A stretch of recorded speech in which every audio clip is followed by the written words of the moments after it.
Breaking news చూస్తున్నాం. నటి Kadambari జెట్వానీ ఇష్యూపై CM Chandrababu స్పందించారు. దొంగతనంగా నటిని కిడ్నాప్ చేసి కేసులతో వేధించారని అన్నారు. రక్షించాల్సిన పోలీసులే అలా చేస్తే ఎలా అని ప్రశ్నించారు.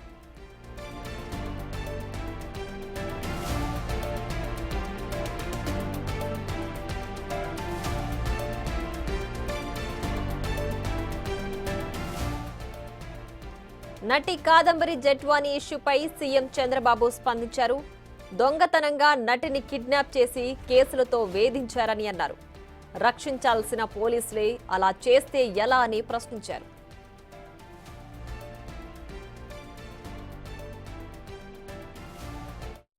బాంబే కాదంబరి చూశారు కదా, నిన్న ఈరోజు వింటున్నారా? మీరు వింటున్నారా? ఆ అమ్మాయి సినిమా యాక్ట్రెస్ కూడా. ఆ అమ్మాయిని పట్టుకొచ్చి దొంగ సంతకాలు, దొంగ పుస్తకం రాసి ఫోర్జరీ చేసినటువంటి డాక్యుమెంట్స్ తయారు చేసి దొంగతనంగా ఆవిడలో పెట్టి ఆవిడ్ని ఇక్కడ అరెస్ట్ చేసి ఇక్కడ కస్టడీలో పెట్టే పరిస్థితికి వచ్చారు. అంటే పోలీసులు ఎవరైతే ప్రజల ప్రాణాలు కాపాడవలసిన పోలీసులే ఇలాంటి పనులు చేస్తే ఇంకా రక్షణ ఎవరుకుంటుందని అడుగుతున్నా. ఇలాంటి చాలా సంఘటనలు జరిగాయి. మరోవైపు స్మగ్లర్లకు సీఎం చంద్రబాబు వార్నింగ్ ఇచ్చారు. అడవులను డ్రోన్లతో జల్లెడ పడతామని అన్నారు. అడవిలో అడుగు పెడితే అదే చివరి రోజు అవుతుందని హెచ్చరించారు. రెడ్ శాండిల్ స్మగ్లర్స్ ఉన్నారో వాళ్ళని హెచ్చరిస్తున్నా. ఇన్ని రోజులు మీరు ఆటాడారు, భవిష్యత్తులో మీ ఆటలు సాగనీయం. అవసరమైతే డ్రోన్స్ పర్యవేక్షణ పెడతాం. నీకంటే ముందు డ్రోన్ మీ అడవుల్లో ఉంటుంది. ఎవడైనా అడవిలో అడుగు పెడితే అదే చివరి రోజు చేసే బాధ్యత మాదని మరొక్కసారి మీ అందరికీ తెలియజేస్తున్నా, వాళ్ళని హెచ్చరిస్తున్నా.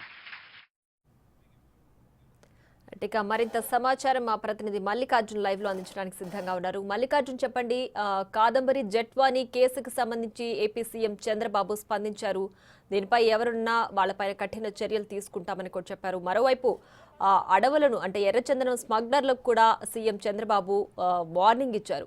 ఎవరైనా అడవుల్లో అడుగు పెడితే అదే వాళ్ళకి ఆఖరి రోజు అవుతుందంటూ కూడా సీఎం చంద్రబాబు అన్నారు. సో రెండింటికి సంబంధించి పూర్తి డీటెయిల్స్ ఏంటి?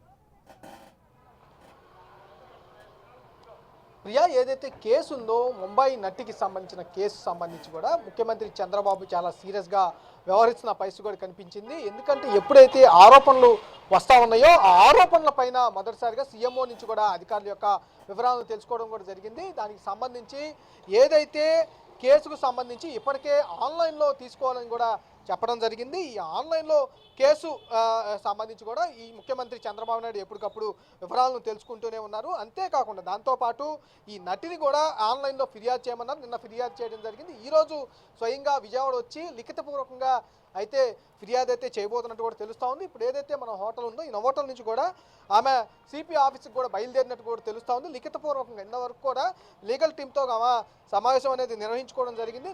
లీగల్ టీంతో సమావేశం ముగిసిన తర్వాత ఇప్పుడు స్వయంగా లిఖితపూర్వకంగా ఆ టీంతో కలిసి పోలీసులు కూడా కలిసే అవకాశం కనిపిస్తూ ఉంది. దానికి సంబంధించి నటి ఈ ఒక 2 నిమిషాలకు ముందే హోటల్ నుంచి కూడా ఆమె ఏదైతే సిపి ఆఫీస్కి బయలుదేరినట్టు కూడా తెలుస్తోంది. దీనిపైన ముఖ్యమంత్రి చంద్రబాబు నాయుడు ఏదైతే వనమహోత్సవం ఉందో వనమహోత్సవం కార్యక్రమంలో కూడా చాలా సీరియస్ కామెంట్స్ అయితే చేయటం మనం చూసాము. దానికి సంబంధించి దొంగతనంగా నటిని ఎప్పుడైతే ఫిబ్రవరి 2వ తేదీన కేసు అయితే నమోదు చేయడం జరిగింది. ఆ నెలలోనే నటిని ఇక్కడికి దొంగతనంగా కిడ్నాప్ చేసి పోలీసులు తీసుకురావటాన్ని చాలా సీరియస్గా ఆయన పరిగణించినట్టు కూడా తెలుస్తూ ఉంది.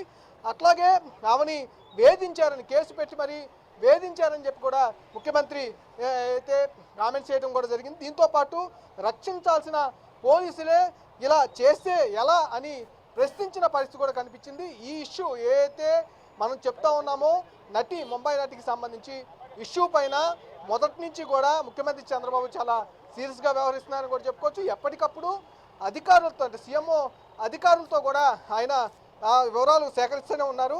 ఎలా అసలు ఐపీఎస్ అధికారులు ఈ విధంగా ఎలా ఒక కార్యకర్తలాగా వైసీపీకి సంబంధించిన కార్యకర్తలు వాళ్ళ నేతల్లాగా ఎలా వ్యవహరించారనే విషయంపై కూడా ఆయన ఆరాధిస్తున్న పరిస్థితి కూడా కనిపిస్తుంది. ఎవరైతే దీంట్లో ఇన్వాల్వ్ అయి ఉన్నారో వారిపై కంపల్సరిగా చర్యలు అయితే ఉంటాయనే సందేశం ఇవ్వాలనే ఉద్దేశంతో కూడా ఆయన కామెంట్ చేయడం జరిగింది. ఇదే ఇష్యూతో పాటు ఇలా వనమహోత్సవం కాబట్టి అడవుల పరిరక్షణే ధ్యేయంగా కూడా ముందుకెళ్తామంటూ కూడా మొదటి నుంచి ఎన్డీఏ నేతలు చెబుతున్న పరిస్థితి కూడా ఉంది కాబట్టి దీంతో పాటు స్మగ్లర్లు ఏదైతే చిత్తూరు జిల్లాలో అరుదుగా దొరికే ఏదైతే ఉందో ఎర్రచందనం సంబంధించి కూడా స్మగ్లర్ల బారి నుంచి కాపాడాలని ఆ అడవుల్ని సంరక్షించాలని. శేషాచలం అడవుల్లో ఎర్రచందనం ఎక్కువగా అధికంగా ఉంటుంది. ప్రపంచం మొత్తం మీద ఎర్రచందనం ఎక్కువగా కూడా శేషాచలం అడవుల్లో లభ్యమవుతూ ఉంది. దీన్ని అక్కడున్న స్మగ్లర్లు కానీ అక్రమార్కులు కానీ అడ్డదారుల్లో దాన్ని విదేశాలకు అక్రమార్చన ఎక్కువగా సంపాదిస్తూ ఉన్నారు. దాంతోపాటు అక్కడున్న నాయకులు కొంతమంది, ఎందుకంటే వైసీపీ నేతల్లో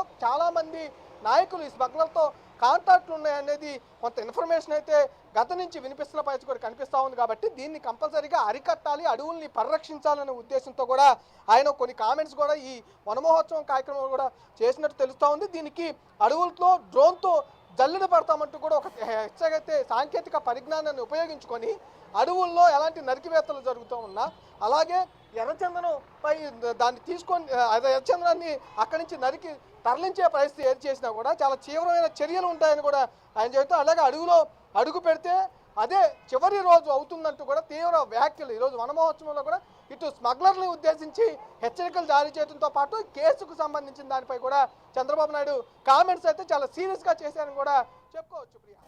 right Mallikarjun, thanks for the updates.